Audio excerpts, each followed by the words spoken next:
विषय सेवी प्रभाव से और शून्य चित्त स्वभाव से, सुप्त हैं जागृत तथापि विरत विश्व प्रभाव से। संकल्प शून्य विकल्प से मन बाह्य पर उन्मत्त है, यह दशा जाने वही जो स्वयं ज्ञान प्रवृत्त है। नमस्कार, भारतवाणी से मैं कविता स्वागत करती हूँ आप सबका। श्री अष्टावक्र महागीता पर आधारित मेरी इस श्रृंखला की 29वीं कड़ी में हम सुन रहे हैं एक दिव्य संवाद श्री अष्टावक्र जी और जनक जी के बीच में। 15वां प्रकरण है आज, और इस प्रकरण का नाम है तत्वम। और तत्वोपदेश के इस अध्याय में अष्टावक्र जी जनक जी की ज्ञान स्थिति के लिए एक बार पुनः उन्हें उपदेश देते हुए ये बता रहे हैं कि ज्ञान का कौन अधिकारी होता है और कौन अनधिकारी। जो खेत जितनी अच्छी तरह से तैयार होता है उसमें बीजांकुरण उतनी ही जल्दी होता है और उतना ही पुष्ट होता है। अंकुरित पौधों की जितनी देखरेख की जाती है फसल उतनी ही अच्छी होती है। यही बात गुरु शिष्य के संबंधों में भी जाननी आवश्यक है। यदि शिष्य ने निष्काम कर्म और निष्काम उपासना द्वारा मल विक्षेप आदि दोषों को हटा लिया है, उसका अंतःकरण शुद्ध हो गया है, तो गुरु द्वारा दिया गया उपदेश क्षण भर में अपना प्रभाव दिखा देता है। तो महर्षि इस प्रकरण का आरंभ इसी बात से कर रहे हैं कि यदि हृदय में असत बुद्धि हो तो शिष्य जिज्ञासु होने पर भी आजीवन भटकता रहता है। उसे गुरु के वाक्यों पर विश्वास नहीं होता। संसार के नाना आकर्षण उसे अपनी ओर खींचते रहते हैं। बारंबार आकर्षणों के फल स्वरूप विक्षेप पैदा होते हैं। संशयी मनोवृत्ति के कारण वो किसी निश्चित लक्ष्य को प्राप्त नहीं कर पाता। तो इस प्रकरण में आत्म तत्व का उपदेश महर्षि ने बारंबार फिर एक बार अपने शिष्य के लिए किया है।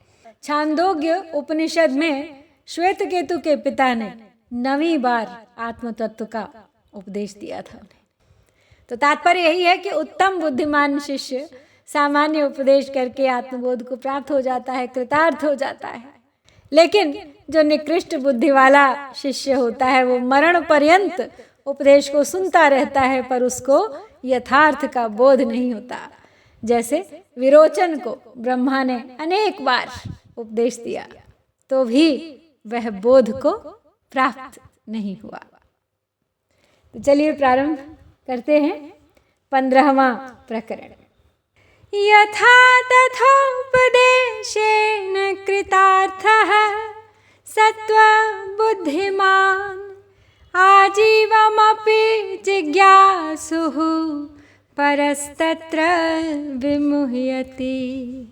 सत्बुद्धि जन उपदेश किंचित मात्र से ही सिद्ध हो, पर जन असत जिज्ञासुना पर्यंत आयु प्रबुद्ध हो। श्री अष्टावक्र जी कहते हैं सात्विक बुद्धि से युक्त मनुष्य साधारण प्रकार के उपदेश से भी कृत्य यानी मुक्त हो जाता है, परंतु ऐसा न होने पर आजीवन जिज्ञासु होने पर भी परब्रह्म का यथार्थ ज्ञान नहीं होता है। A man with honest approach can attain enlightenment by ordinary instructions. Without it, even the lifelong curiosity is not going to help. कहते हैं अष्टावक्र जी कि जैसे तैसे उपदेश से सात्विक बुद्धि व्यक्ति कृतार्थ हो जाता है। सत्व बुद्धि संपन्न को ज़्यादा लंबे चौड़े उपदेशों की आवश्यकता नहीं, जबकि जिसकी बुद्धि सत्वगुण संपन्न नहीं है ऐसा जिज्ञासु आजीवन जीवन के विभिन्न प्रश्नों के संबंध में मोहित यानी भ्रमित बना रहता है। विद्या की कोई भी धारा हो, अधिकारी की चर्चा उसमें की ही जाती है। अधिकारी ही विद्या को ग्रहण कर पाता है, जबकि अनधिकारी या तो उसे ग्रहण ही नहीं करता या करता भी है तो उस ज्ञान के स्वरूप को निवृत्त कर देता है। अध्यात्म विद्या के क्षेत्र में अधिकारी अनाधिकारी पर काफी गहराई से विचार किया गया है। कहते हैं कि यदि बुद्धि सत्वस्थ है, अंतःकरण यदि दोष मुक्त है, तो तत्वम असि इस उपदेश मात्र से ही शिष्य कृतार्थ हो जाता है। वह तू है ऐसा कहने की देर है कि उसे अहम ब्रह्मास्मि की अनुभूति हो जाती है। यहाँ पे महर्षि ने परह जिज्ञासु कहकर ये स्पष्ट किया है कि यदि जिज्ञासु सिर्फ बुद्धि विलास के लिए शास्त्रों का अध्ययन कर रहा है, महापुरुषों का संग करता है, उनके उपदेशों का श्रवण कर रहा है, तो उसे आत्मज्ञान का संस्पर्श नहीं होता, वो भटकता ही रहता है। सत्व बुद्धि के लिए जानकारी के साथ ही शास्त्र प्रतिपादित साधनों का साधन करना भी आवश्यक है। उपनिषद में ऋषि ने स्पष्ट कहा है, नावृतो दुश्चरितान, आत्मा चरित्रहीनों को स्वीकार नहीं करती। नायम आत्मा बलहीनेन लभ्या, आत्मबल से बलहीन आत्म तत्वोपलब्धि नहीं कर सकता। इस प्रकार सत्व बुद्धि संपन्न ही आत्मा तत्व का अधिकारी है। ऐसे अधिकारी को सद्गुरु का सानिध्य मिलते ही स्वरूपोपलब्धि हो जाती है। संसार में 3 प्रकार के अधिकारी बताए हैं। एक तो उत्तम अधिकारी, जिसको एक बार गुरु के मुख से महावाक्य के श्रवण करने से बोध हो जाए। दूसरा मध्यम अधिकारी, जिसको बार बार श्रवण मनन इत्यादि करने से बोध हो जाए। और तीसरा होता है निकृष्ट अधिकारी, जो चिरकाल तक शास्त्रों का श्रवण और उपासना आदियों को करके भी उसे बोध प्राप्त नहीं होता। शांतो दान्तः क्षमी शूरः सर्वेन्द्रिय समन्वितः असक्तो ब्रह्म ज्ञानेच्छु सदा साधु समागमः। साधु बुद्धि सदाचारी यो भेदः सर्वदैवते आशा पाश विनिर्मुक्तस्त्वेते मोक्षाधिकारिणः। जो शांत चित्त है, जो इंद्रियों को दमन करने वाला है, परंतु संपूर्ण इंद्रियों से युक्त है, लेकिन पदार्थों में आसक्ति से रहित है, जो ब्रह्म ज्ञान की इच्छा वाला होकर सदैव महात्माओं का संग करता है, जो सुंदर बुद्धि वाला और श्रेष्ठ विचार वाला है, आचार वाला है, जो संपूर्ण देवताओं में एक ही चेतन को जानता है, जो विषयों के आशा रूपी पाश से रहित है, वह मोक्ष का अधिकारी है। जिसमें ये सब बताए गए कोई भी गुण नहीं है, वो कदापि मोक्ष का अधिकारी नहीं हो सकता। मोक्षो विषय वैरस्यम बंधो वैषयिको रसः एतावदेव विज्ञानम यथेच्छसि तथा कुरु। राग विषयों से ही बंधन और विरक्ति मोक्ष है। ज्ञान का है सार इतना, शेष सब सापेक्ष है। विषयों से उदासीन होना मोक्ष है और विषयों में रस लेना बंधन है। ऐसा जानकर तुम्हारी जैसी इच्छा हो वैसा ही करो। Indifference in sense objects is liberation, and interest in them is bondage. So, knowing thus, do as you like. विषयों में रस नहीं है, ऐसा अनुभव कर लेना ही मोक्ष है। और बंधन है विषयों में रसात्मिका वृत्ति अर्थात बुद्धि का यह निश्चय कि विषयों से सुख प्राप्त होता है, प्राप्त होगा, यही ज्ञान है, यही यथार्थ है। आगे तुम्हारी जैसी इच्छा हो बस वैसा ही करो। शिष्य पर ही छोड़ देते हैं सब ज्ञान दे के गुरु कि जो तुम्हें सही लगे वही करो। तो महर्षि सूत्र में बंधन और मुक्ति की परिभाषा बता रहे हैं। कहते हैं कि यही ज्ञान है। जो कुछ ज्ञान के नाम पर कहा सुना जा रहा है, कहा गया है या कहा जाएगा, सब इसी का विस्तार है, सब इसी के इर्द गिर्द घूमता है। तो बंधन से कैसे मुक्त हुआ जाए, उसके लिए जानना होगा इंद्रियों और विषयों का स्वरूप, इन दोनों की एक दूसरे से जुड़ने की प्रक्रिया। तो इस पक्ष को जान लेने के बाद फिर ये जानकारी कि इससे कैसे छूटा जाए, शुरुआत कैसे और कहाँ से हो इसकी, और कहाँ कहाँ किस किस रूप में आत्म प्रवंचना का खतरा बना रहेगा, कौन सी सावधानियां बरतनी होंगी, कुल मिलाकर किन में रस और उनसे वैराग्य का ही सारा खेल है। यह यथेच्छसि तथा कुरु, जो अंत में गुरु ने वाक्य कहा है, गुरु के द्वारा कहे गए ये वाक्य बहुत रहस्य भरे हैं। आमतौर पे इस वाक्य को पढ़ के लगता है कि मानो शिष्य को समझा के गुरु तंग आ गया है, बोलता है अब ठीक है, तेरे मन में जैसी आए वैसे तू कर। या शिष्य समझना नहीं चाह रहा है, या समझ आई बात से बचने की कोशिश कर रहा है, तो अब इसे समझाने का कोई लाभ नहीं। इसलिए गुरु छुटकारा पाने के लिए कहते हैं कि तू जा, जैसी तेरी इच्छा वैसा कर। श्रीमद् भगवत गीता में भी बिल्कुल ऐसे ही शब्द कहे हैं भगवान ने, कृष्ण ने अर्जुन से सब समझाने के बाद, यथेच्छसि तथा कुरु।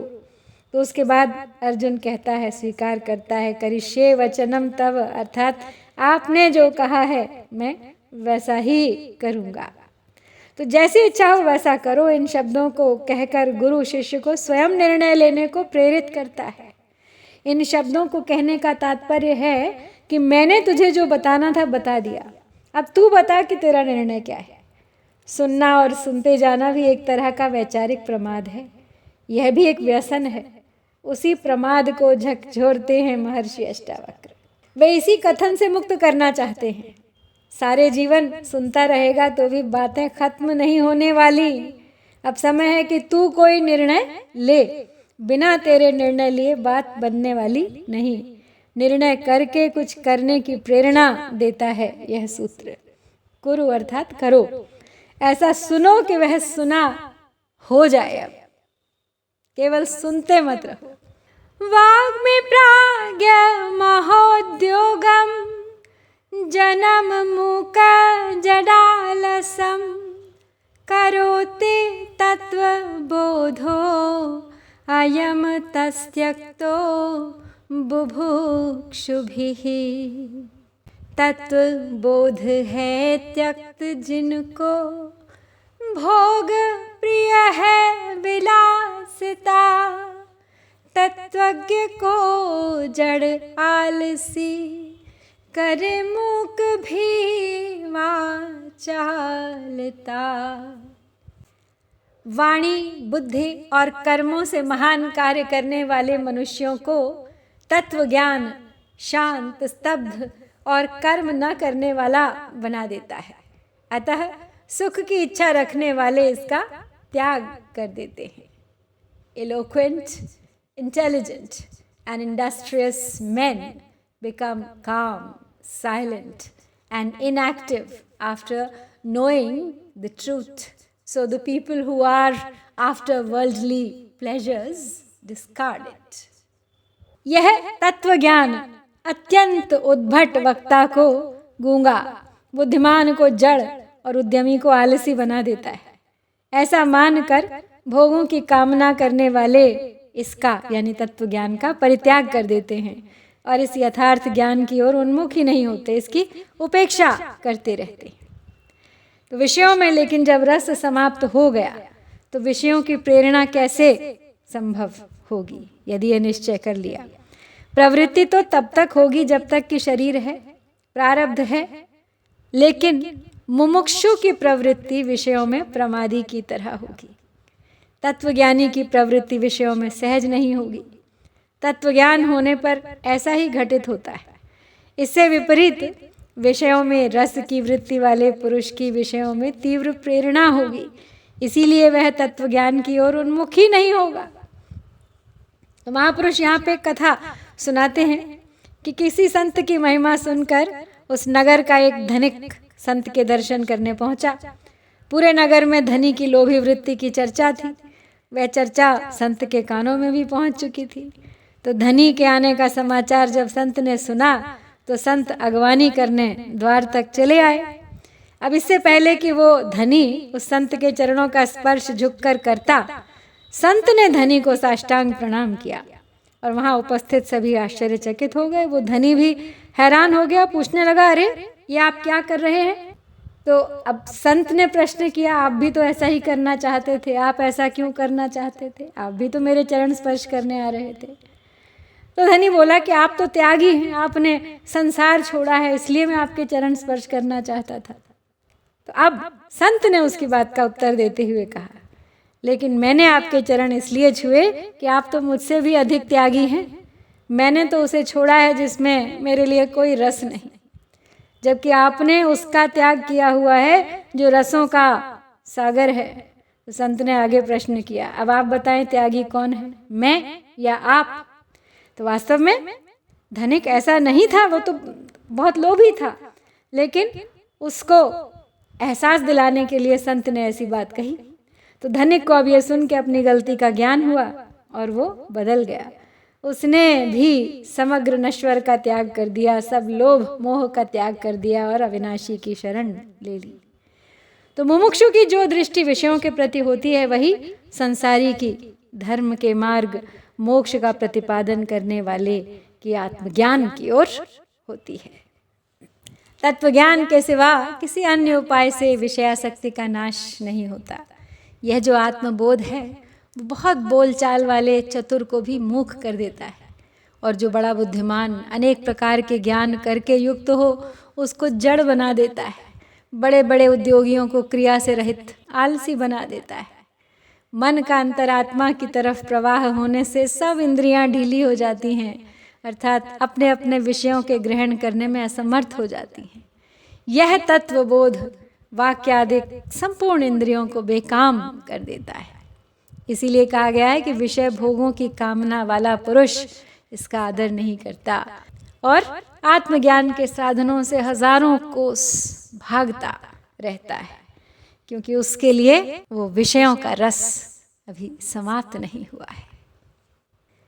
ना त्वम देहो ना ते देहो भोक्ता करता न वा भवान चिद्रूपो असि सदा साक्षी निरपेक्षः सुखं चर। न तू देह ना ही देह तेरी, करता है तू भोक्ता नहीं, चैतन्य तू निरपेक्ष साक्षी नित्य विचरे हर कहीं। ना तुम शरीर हो और ना यह शरीर तुम्हारा है, ना ही तुम भोगने वाले हो ना ही तुम करने वाले हो। तुम तो चैतन्य रूप हो, शाश्वत साक्षी हो, इच्छा रहित, अतः सुखपूर्वक रहो। Neither are you this body, nor this body is yours. You are not the doer of actions or the one who bears their results.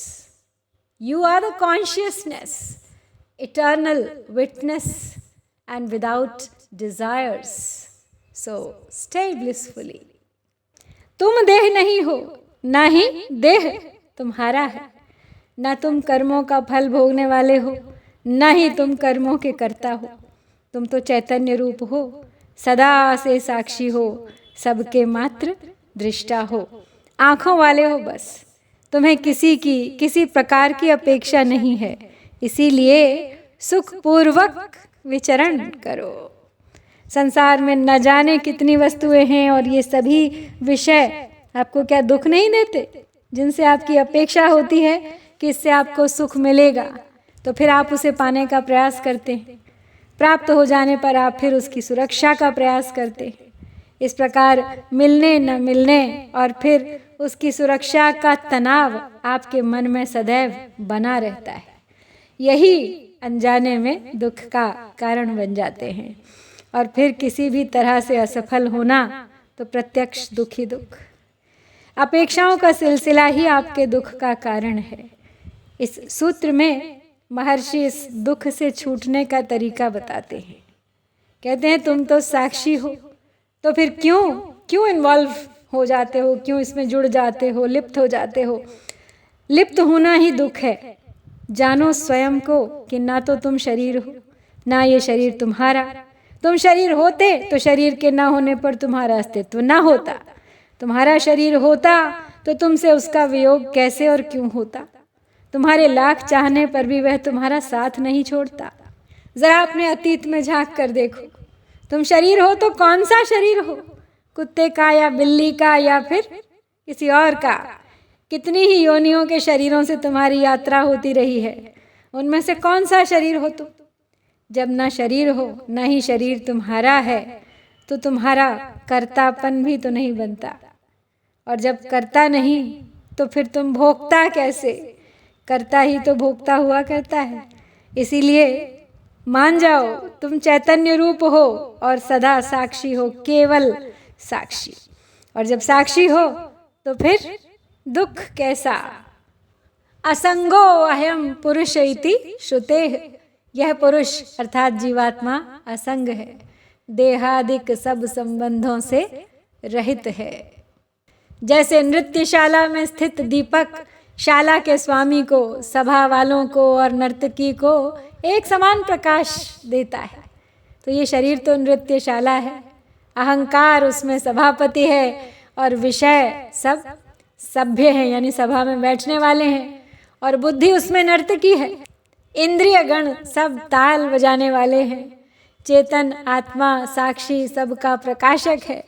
जैसे दीपक अपने स्थान में स्थित होकर सबको प्रकाश करता है, वैसे चेतन भी अचल स्थित साक्षी रूप होकर सबको प्रकाश करता है। तो अष्टावक्र जी कहते हैं कि हे जनक, देह में जो इंद्रिय और अहंकार आदि हैं उनको तू अपने को साक्षी मानकर उनको त्याग दे और अपने को केवल और केवल साक्षी मानकर सुखपूर्वक विचर। राग द्वेषौ मनो धर्मौ न मनस्ते कदाचन निर्विकल्पो असि बोधात्मा निर्विकारः सुखं चर।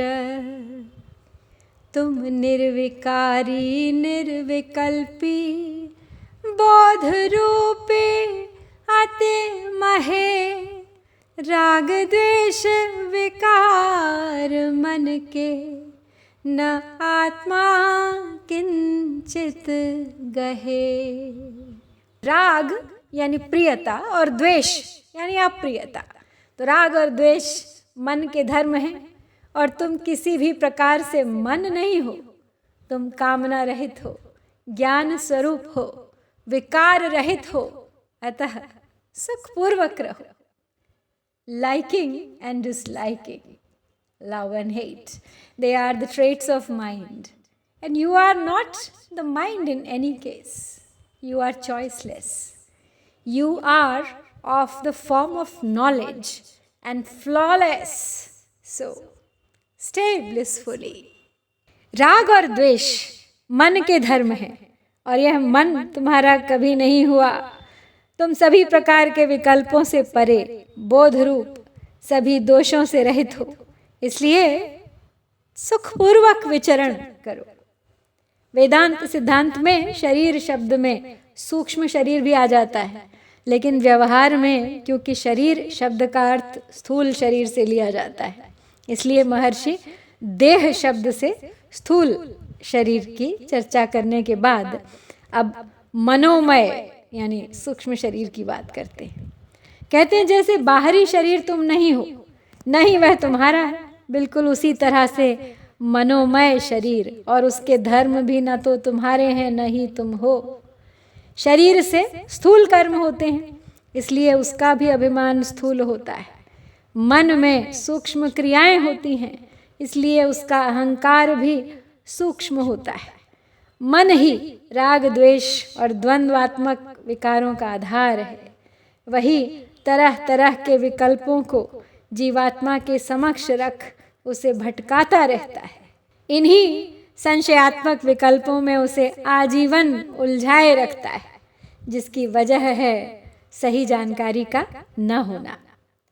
तो महर्षि इस सूत्र में यही कह रहे हैं अपने शिष्य से कि तू तो ज्ञान रूप है, ज्ञान में संशय कैसा। जब संशय ही नहीं तो सब बिल्कुल स्पष्ट है। ऐसे में विकल्पों का प्रश्न ही नहीं उठता। जब विकारों का विकल्प नहीं तो विकार कहाँ। महर्षि ने यहाँ पे मनोमय शरीर को अलग करके भी समझा दिया है कि वह सूक्ष्म शरीर भी जीवात्मा का असल रूप नहीं है, न ही उसका है।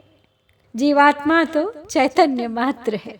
शत्रुर मित्रम उदासीनो भेदाः सर्वे मनोगताः एकात्मत्वे कथम भेदः संभावे द्वैत दर्शनात्।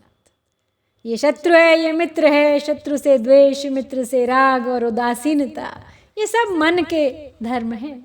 अद्वैत दर्शी की दृष्टि में भेद कहाँ हो सकता है। भेद तो केवल द्वैत दर्शन से ही होता है। मन का संबंध कदापि तेरे साथ नहीं है। मन के अध्यास से तुम इन सब राग आदि में अध्यास मत करो। तो प्रश्न यहाँ पे एक स्वाभाविक उठ जाता है कि राग द्वेष भी मुझ आत्मा के ही धर्म क्यों नहीं है। तो उत्तर यही देते हैं महर्षि कि राग द्वेष आदि तुम्हारे धर्म नहीं हो सकते हैं, क्योंकि तुम ज्ञान स्वरूप हो। यदि यह कहा जाए कि राग द्वेष आदि आत्मा के धर्म हैं, तो वे आत्मा के स्वाभाविक धर्म हैं या आगंतुक धर्म हैं या आध्यासिक धर्म हैं। कैसे धर्म हैं? वे स्वाभाविक धर्म तो हो नहीं सकते, क्योंकि श्रुतियों में और स्मृतियों में आत्मा को निधर्मक कहा गया है। आत्मा शब्द, स्पर्श, रूप, रस आदि सबसे रहित है, नाश से, गंध से भी रहित है, नित्य है, न उसका आदि है न उसका अंत है, महत्व से भी परे है। ऐसे आत्मा को जानकर पुरुष मृत्यु के मुख से छूट जाता है। तो इस तरह की अनेक श्रुतियां आत्मा को निर्धर्मक बताती हैं। आत्मा शुद्ध है, मुक्त है, बंधन रहित है। जैसे बिल्लौर पत्थर के समीप लाल पुष्प के रखने से उसमें लाल रंग, जो कि पुष्प का धर्म है, प्रतीत होने लगता है, और जब पुष्प दूर कर दिया जाता है तो लाल रंग जो उस पत्थर में दिखाई देता था लोप हो जाता है। तो आत्मा में अंतःकरण के धर्म, राग द्वेष आदि सब आध्यासिक हैं, जो कुछ समय के लिए किसी प्रभाव के अनुरूप आ जाते हैं, स्वाभाविक नहीं है।